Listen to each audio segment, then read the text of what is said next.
Well, hello, boys and girls, and welcome to the concession stand here on the KB Radio Network. I am your host, Kevin Reed, and this is the review of Fly Me to the Moon, the new romantic comedy directed by Greg Berlanti. It stars Scarlett Johansson and Channing Tatum, and this film takes place in the 1960s space race between the United States and the Soviet Union. A relationship develops between the NASA director in charge of the Apollo 11 launch and the marketing specialist brought in to fix NASA's public image and stage a quote unquote backup fake moon landing. Yeah, this is a very interesting plot. You know, when I first saw the trailer for this film, I'm like, okay, I'm with this for the simple fact there are millions of conspiracy theorists who believe that that the moon landing was fake and it was all staged and whatnot. And the whole space race itself, me being a history nut, I love learning about that in school. I love watching documentaries about it.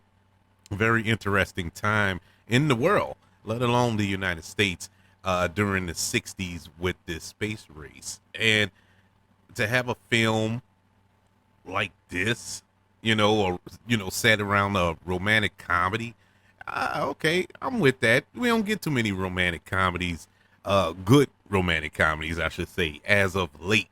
So Fly Me to the Moon came along and colored me curious. Scarlett Johansson, who we all know as Black Widow and multiple other roles, she's the star of this film. And you have Channing Tatum, who it took me a while to get on the Channing Tatum train. I never was a big Channing Tatum fan.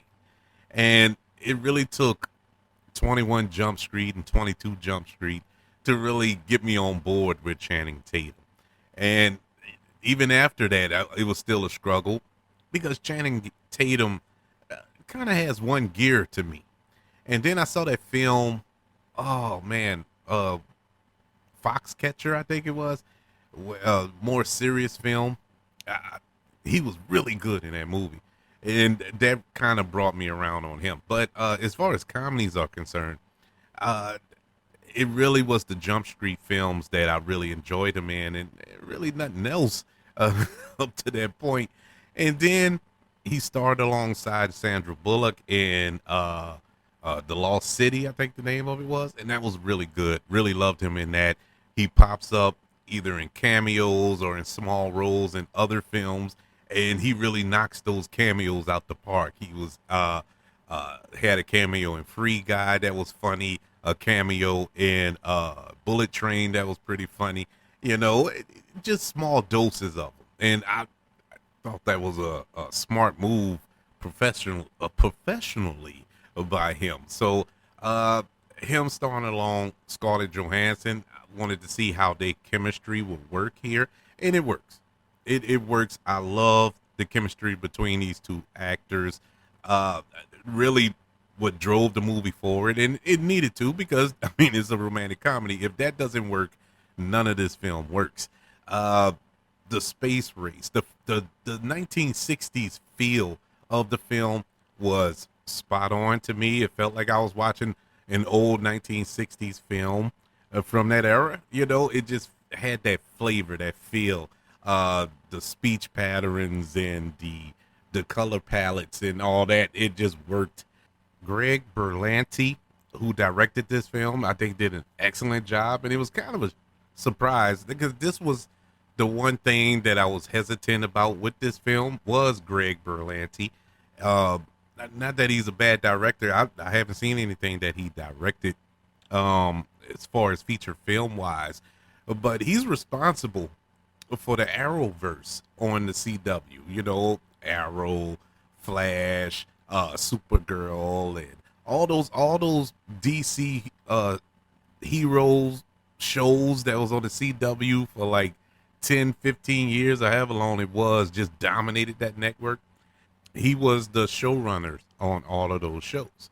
And I enjoyed those shows early on. It kind of fizzled out towards the end. But I loved all those shows. But um, they had their CW feel to them, and so they weren't really DC properties that I enjoyed watching.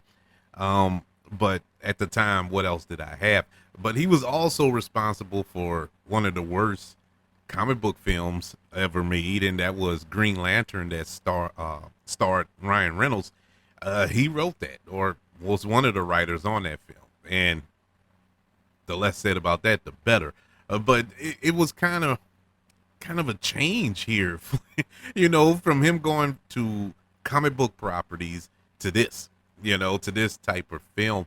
And not to say that he wasn't capable of it. It was just something I wasn't expecting from him. And I think he did a really good job here directing this film. The tone throughout was magnificent. I really enjoyed it. Now, the parts of this film that I didn't enjoy was it drug. It got to points in the film where we lingered on certain things way too long when we should have been focusing on the task at hand, I guess you could say. This relationship between Scarlett Johansson and Channing Tatum. That's what I wanted to see. But what we got was your average romantic comedy, just basic romantic comedy with the up and down. Or we start off hating hating each other, and then morph into this love. And look, I know all movies are like that, basically, especially romantic comedies. But I wanted a little bit more from here because these two characters, they were complete opposites, right?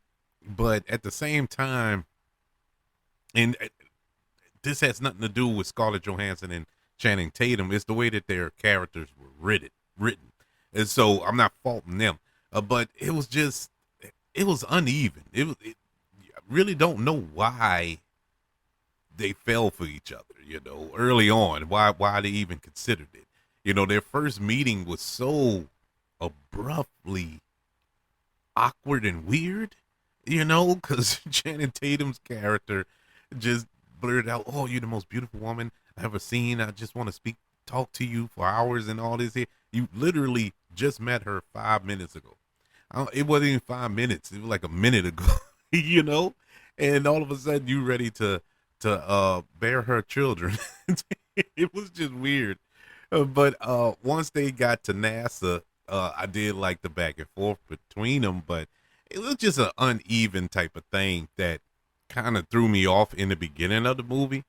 And once the film, we got to the meat of the movie, it kind of balanced itself out, but you had to commit to be willing to go on this journey with it. But what kept you interested was the rest that was going on, the story that was going on. Scarlett Johansson's character being this marketing executive, but basically a con artist. That's basically what she is. She's a con artist, and I guess you can make the argument that all marketing executives are, to try to convince you to buy something that you probably don't even want or need, but it's just advertising execs. It was Mad Men, but with a woman. It was Jack. What's his name? Draper from Mad Men, but a woman. And this is what her character was. But I loved her character. She was truly the standout in this film. Scarlett Johansson really went next level in this film. That I haven't seen her not next level like she does something crazy. Walks around nude or something, which I'm pretty sure a lot of men would love. But it wasn't that. It was a different character from what we're used to seeing from her, and she did an excellent job. And I enjoyed Channing Tatum in this film as well. Ray Romano has a supporting role here, and he does a good job. Woody Harrelson does a decent job. Everything was just solid. It wasn't a knock your socks off film, but I wouldn't say it was a theatrical film. I didn't feel like this is something I had to see in the theater. I could have waited till it popped up on Apple TV Plus. It just felt like a streaming movie, and that's not a bad thing. It just wasn't a big theater movie. you know. Now at the end with the space race and some of the shots here, the scale of it, yeah, it would have been nice to see that on screen. I get all that, but it really didn't need to spend $15-20 to see that, but it is what it is. But overall, it's a nice movie. It's a cute movie. Probably wouldn't have released it in the middle of the summer movie season. I probably would have waited till February, around Valentine's Day, because this is a great date movie to take your significant other to. But besides that, it was what it was. A decent watch. Fly Me to the Moon gets a letter grade of a C plus. Yeah, it was good. It was above average, slightly above average. Decent watch. I recommend it. If you don't run to the theater to go see it, when it comes on Apple TV Plus, definitely check it out. It's a decent film. Nothing that's gonna offend anybody. I don't see where, these days everything offends everybody. Just the slightest comment or scene or anything, or what somebody wears in a film. Everything offends everybody. I don't think this movie offends anybody. Well, actually, I take that back. I do know a group of people that probably will be offended by one character, but these- those people just need to go kick rock somewhere, get over it. It is what it is. Yes, people, Fly Me to the Moon. I would like to know, are you planning to check out Fly Me to the Moon, or have you checked it out? How do you feel about it? Did you like it? Did you love it? Did you hate it? Is it all right? Let me know.